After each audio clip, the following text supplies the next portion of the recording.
What happens to the Shadow Army if the king dies? Sung Jinwoo asked Belion a question no one saw coming. If I die, what happens to the Shadow Army? Would they keep fighting? Could Belion take command? But Belion just dropped to one knee and said it straight. If the king dies, the army dies with him. The Shadow soldiers aren't just troops, they're bound by life and death to their monarch.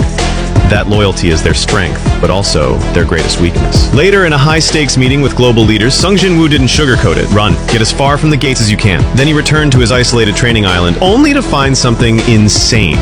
A massive black castle right in the middle of his island. Baru! Kneel! Sung Jinwoo shouted. You call this a small dorm? Baru trembled. A proper king deserves a proper fortress, my liege. Then Belion ran over and dropped to the floor. Yeah, it was his idea. Things calmed down, and that's when Sung Jinwoo dropped the big one. Belion, if I fall, can I trust you to lead the army? But Belion shook his head. We live and die with our king. Without you, we vanish. Then Jaegreath appeared from the shadows. If we face them head on, we'll be crushed. Their forces outnumber us 100 to 1. So Sung Jinwoo made his move.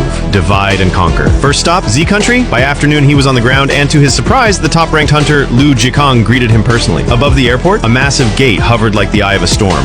Z Country had gone all in.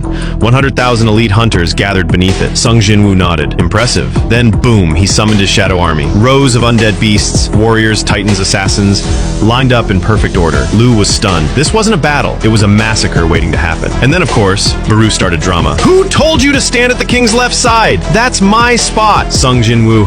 Baru.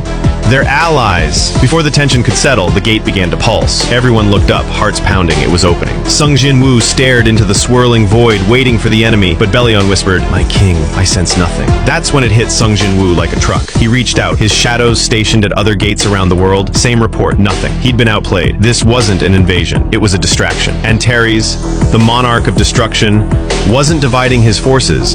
He was concentrating everything at the one place Sung Jinwoo didn't expect, the farthest place from him, J Country. He thought he was the hunter, but now he's the one being hunted. Next stop, the true battlefield.